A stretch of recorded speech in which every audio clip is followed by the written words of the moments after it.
Okay, welcome back to the channel. Thought we'd do a quick update. We've got the machines back in. Wanted to quickly show you the way we've done the air and the power.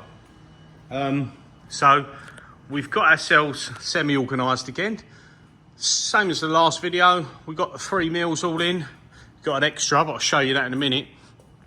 But I wanted to show you the power. So my main fuse board consumer unit is up there, and I've run new cable down to these 3 32 amp interlock switches down here, and then I welded up and cut some aluminium angle with a brace, and I've cable tied the air and the power. So we're still on sockets. I know some people don't like them and say you should hardwire, but does me fine if I need to undo it for whatever reason. It's easier. And the interlock sockets, they are allowed because we've just had the certificate done on this. So the air, I've got the 2 drops coming out of here. One goes to the VF3 and the other one goes to the VF0E. Now, one thing that I did realise, and also a friend of mine, Jason Thompson, pointed out to me that I made a mistake. I've put male on both ends of these extension leads. Now, it's only me working here, so if I fry myself, obviously it's my own fault. But the issue you're going to have is, if I left this powered on and took these out, obviously the pins that you could touch, because there's no cover on the end, are going to be live, and you're going to do yourself in with 3-phase. So I've ordered, it's a kind of a waste, but I might use these for something else. These are about £7 plus VAT, and the plug is about £5 plus VAT. So I've ordered new ones. So this is going to be a male and this end will be a female, and all I've got to do is rewire each end of the cable, and then we'll be safe.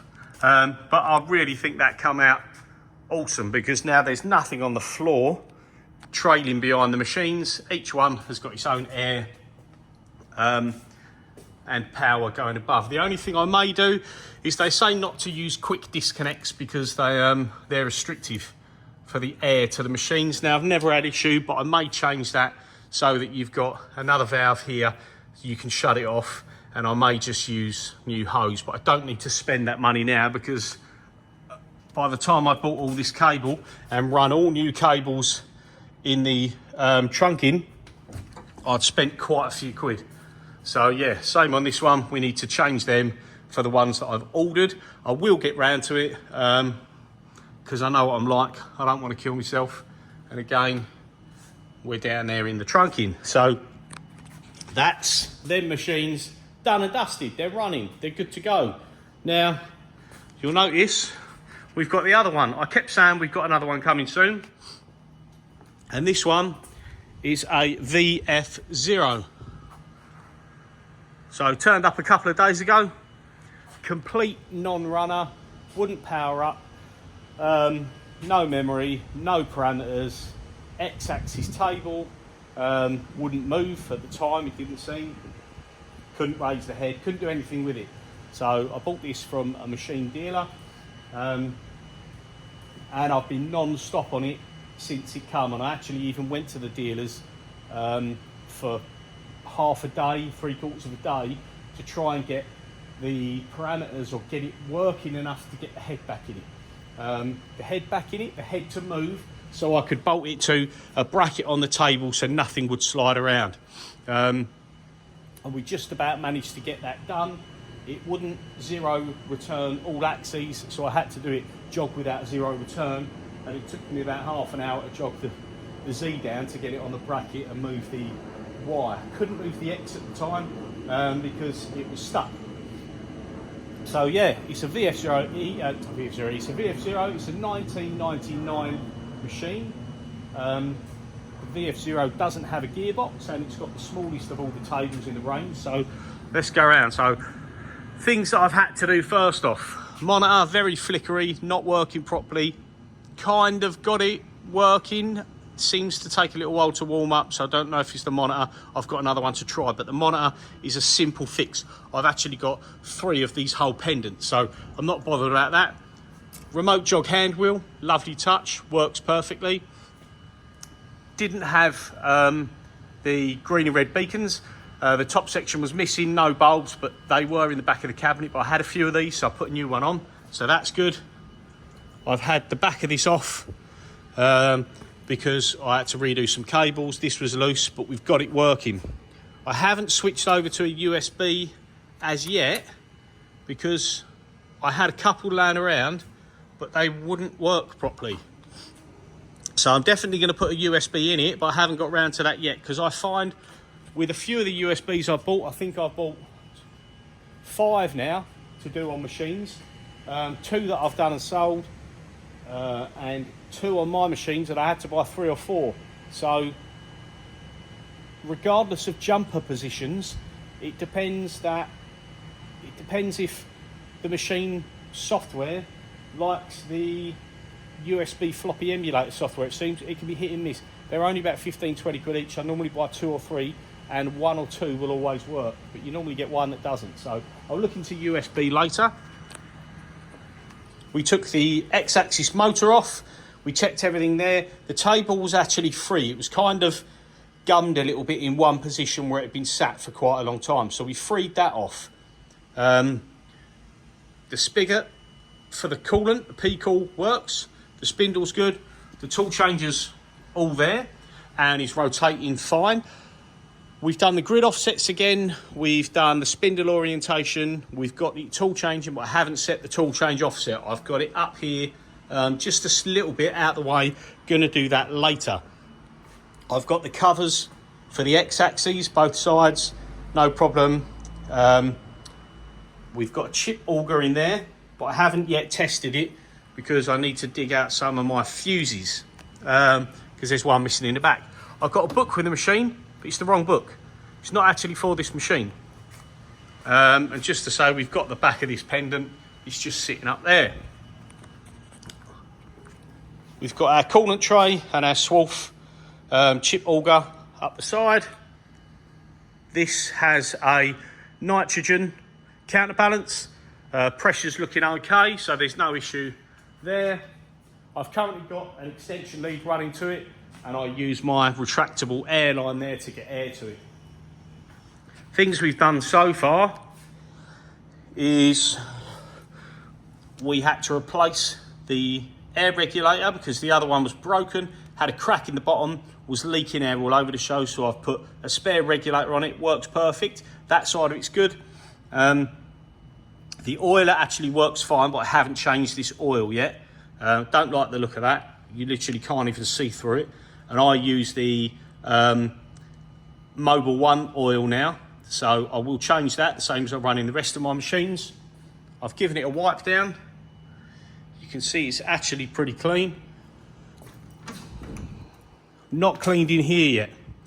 So, as said, the machine wouldn't, it would power up, but it wouldn't move the X-axis and it wouldn't move the,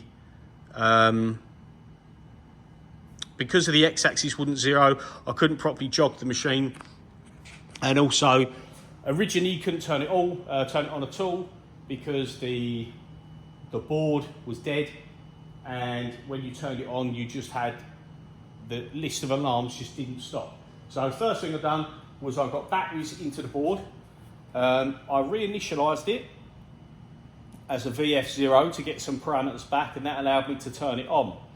When I went to reset the serial number, I couldn't reset it in the normal way that I found, so I found online some other info about how you use a sequence, just stuff that I found online, like Practical Machinist. I asked on the CNC Repairman's Facebook group for the Haas side of things. I asked a question on there. Loads of you replied saying try this. So we got the serial number, deleted, put back in the machine. Then I had to reinitialize as a VF0 again, and then we got that side of it sorted.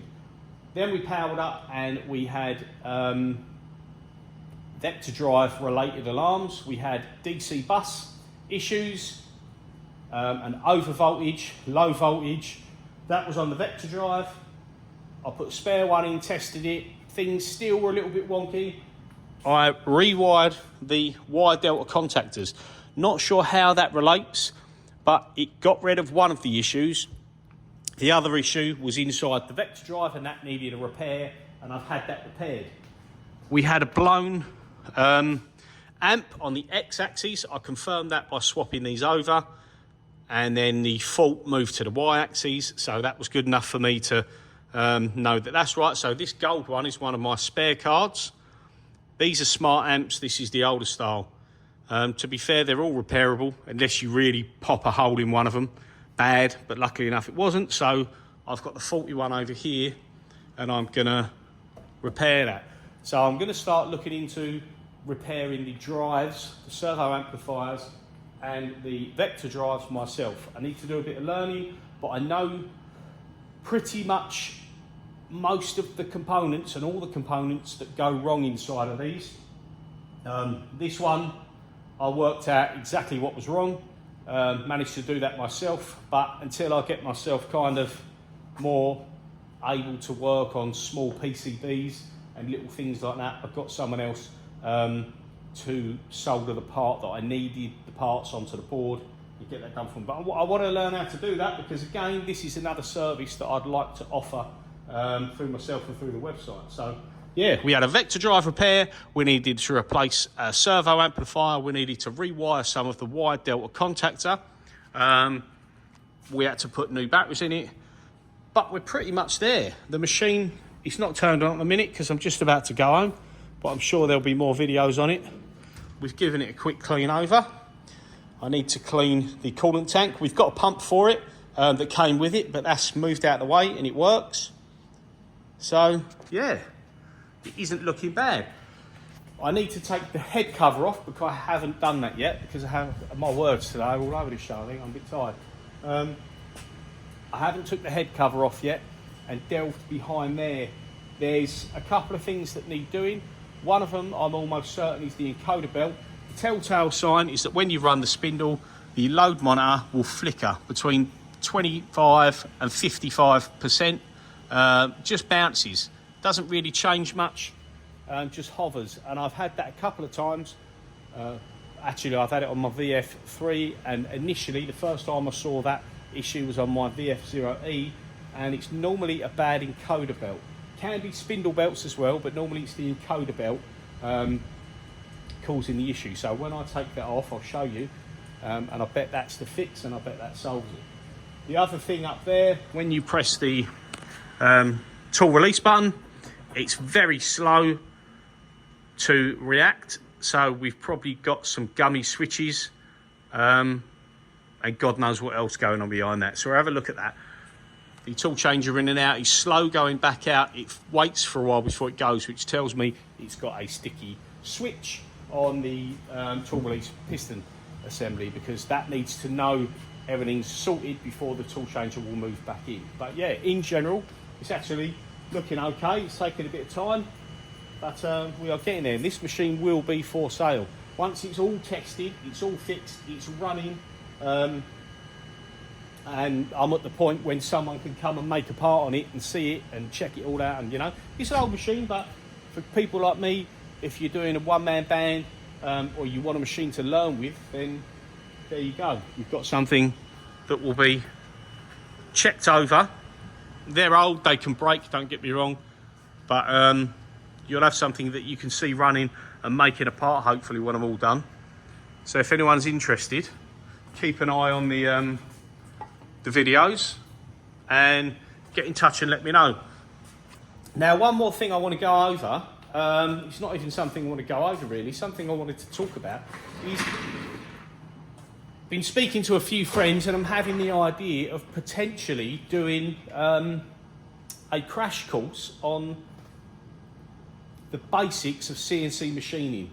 Starting off going over a machine, showing you what's what, stepping into Fusion 360 because that's what I use, show you how to design and draw a simple part in Fusion 360, show you how to create the tool paths with the CAD software and the CAM software, and then take that design and them tool paths and move it to the machine and show you how to set the tools, set the offsets, and eventually cut the part. So it will be in my head, and for what we've been discussing, potentially an evening course, which would have to be an evening course for most people.